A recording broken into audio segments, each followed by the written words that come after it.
میں اب اسی سلسلے سخن کو آگے بڑھاتے ہوئے ایک اور شاعر کو آواز دیتے ہیں، ایک اور محبوب شاعر اور مقبول ناظم کو آواز دیتا ہوں، جس نے ہندوستان ہی نہیں بلکہ ہندوستان کے باہر بھی اپنی مقبولیت کے پرچم لہرائے ہیں۔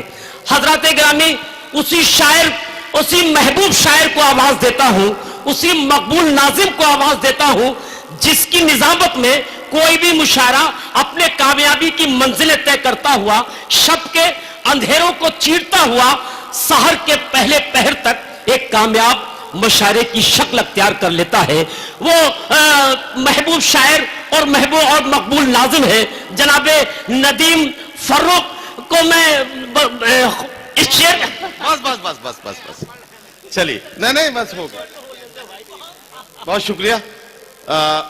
میں بہت اچھے سے سمجھ رہا ہوں کہ آپ لوگ سب یا تو یوں سمجھیے کہ میزبانی کے بوجھ میں دبے ہوئے بیٹھے ہیں، یا آپ میں سے بہت سارے لوگ وہ بھی ہو سکتے ہیں کہ جنہیں پتا ہے کہ پہلی بس 6 بجے کے بعد ہے، تو وہ بیٹھے۔ بہرحال صورت کچھ بھی ہو، ہم یہ مان کے چلتے ہیں کہ آپ اردو کی محبت میں یہاں تشریف رکھتے ہیں۔ اگر ایسا ہی ہے تو ذرا تالیوں سے مجھے یقین دلائیے۔ میرا پڑھنا کوئی ضروری نہیں تھا، حالانکہ چیئرمین صاحب بیٹھے ہیں، چیئرمین صاحب سمجھ بھی رہے ہیں اور ان کے چہرے کی مسکراہٹ بتا رہی ہے کہ رزق حلال تو ہو چکا ہے، لیکن پھر بھی آپ اچھا سن رہے ہیں، تو اگر اجازت دیں تو چند شعر میں حاضر کروں۔ ارشاد عالیہ۔ ان دنوں ملک کے حالات کچھ یوں ہوئے ہیں کہ میرا ماننا یہ ہے کہ ابھی کچھ دنوں کے بعد ٹیلی ویژن پر اچانک رات کے کسی پہر میں ایک چہرہ نمودار ہوگا، آواز آئے گی، بہنوں بھائیوں، متروں، مجھے بہت افسوس ہے کہ میں نے جو فیصلہ کیا تھا وہ فیصلہ میں جلد بازی میں کر گیا، یا یوں کہیے کہ میں اپنی نیتا بھابھی کو خوش کرنے کے چکر میں کچھ اول جلول فیصلے کر بیٹھا۔ مجھے اس کا افسوس ہے، میں اس کے لیے پورے 130 کروڑ ہندوستانیوں سے معافی چاہتا ہوں۔ میں اسے شاعری بناتا ہوں، نام لینے کی ضرورت نہیں، میں اسے شاعری بناتا ہوں۔ 4 مصرے سنیں کہ معافی مانگ کے احسان کرنے والا ہے،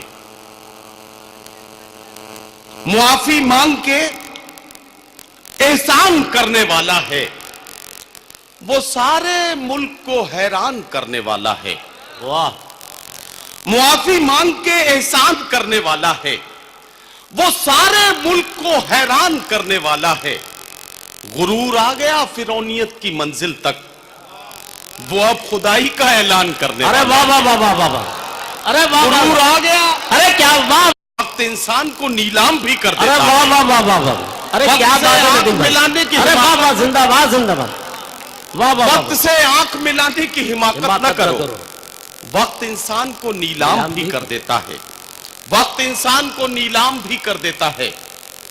ایک غزل کے چند شعر پڑھتا ہوں، ارشاد عالیہ۔ مطلب پیش کرتا ہوں کہ یہ کس کے پھول سے ہونٹوں پر پیاس بیٹھی ہے، یہ کس کے پھول سے ہونٹوں پر پیاس بیٹھی ہے، جو آج نہرے ستمگر اداس بیٹھی ہے، واہ واہ واہ! جو آج نہرے ستمگر اداس بیٹھی ہے۔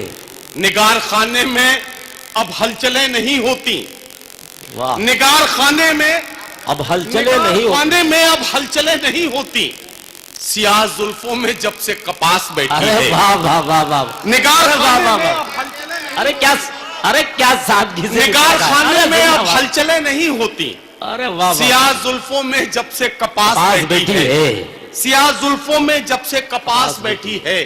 اور غزل کا یہ شعر کہ وہ لوٹ آئے گا دل کو یقین نہیں ہوتا، وہ لوٹ آئے گا، وہ لوٹ آئے گا دل کو یقین نہیں ہوتا، مگر نہ جانے کیوں پلکوں پہ آس بیٹھی ارے ہے، واہ واہ واہ واہ! مگر نہ جانے کیوں، ارے واہ واہ واہ واہ! مگر نہ جانے کیوں پلکوں پہ آس بیٹھی ہے، وہ لوٹ آئے گا دل کو یقین نہیں ہوتا، مگر نہ جانے کیوں پلکوں پہ آس بیٹھی ہے۔